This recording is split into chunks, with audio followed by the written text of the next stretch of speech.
These two demos solve similar tasks, but come from very different sources. Target robot data is action-labeled but expensive. Auxiliary trajectories are cheaper, but visually different and action-free. Since reliable behavior cloning normally requires scaling target robot action supervision, we ask, can we leverage auxiliary data to supplement target robot demos?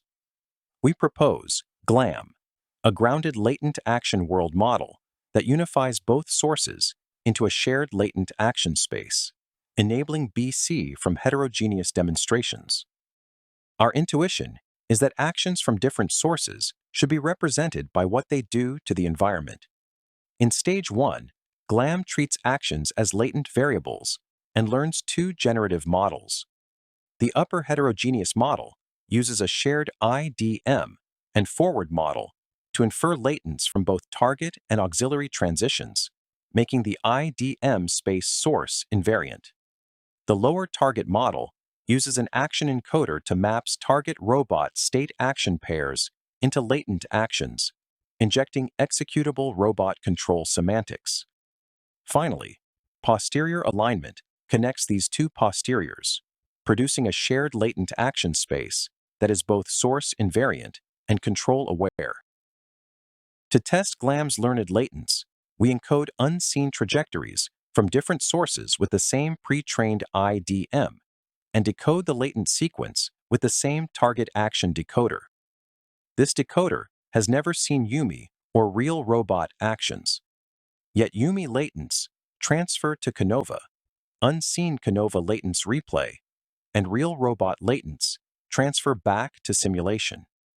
This shows that GLAM learns a shared latent action space that is aligned across source, embodiment, and sim-real gaps while remaining target executable. Stage 1 gives us a shared, target executable latent action space. In Stage 2, we freeze GLAM as a latent action anchor for downstream imitation learning. The pre-trained IDM relabels every target and auxiliary transition with latent actions. The policy then predicts latent action chunks, and an action decoder maps them back to robot actions.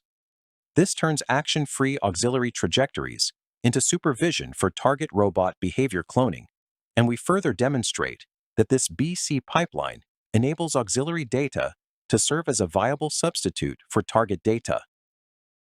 Across all 5 tasks, GLAM-aligned policy consistently improves over vanilla BC and prior latent action baselines with only 100 target demonstrations.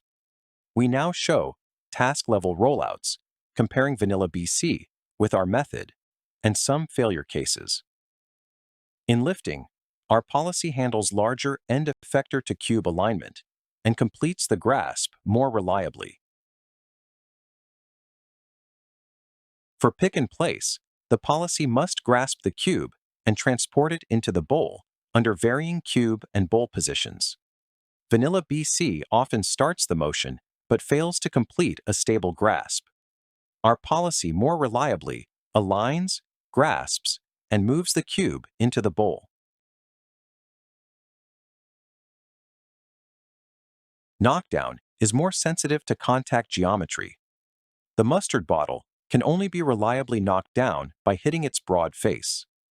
With limited demonstrations, GLAM-aligned policies significantly outperform vanilla BC in large alignment cases, especially when the policies need to recover the gripper side contact strategy from very sparse target demonstrations. In stacked 2 cubes, vanilla BC often fails through gripper jitter, cube slip, or inconsistent placement. Our policy produces smoother object manipulation and completes the stack more reliably, which we further analyze in Appendix B. Stack 3 cubes requires 2 arms and a sequence of successful manipulation steps. The baselines can hardly succeed on unseen test configurations, although they can solve training cases, indicating poor generalization under limited data. With GLAM's latent action abstraction and auxiliary supervision, our policy generalizes much better. The last rollout also shows a failure case. After one early stacking failure, the whole sequence cannot do recovering and lead to failure. Here is the summary of our method and experiment results. Thank you for listening.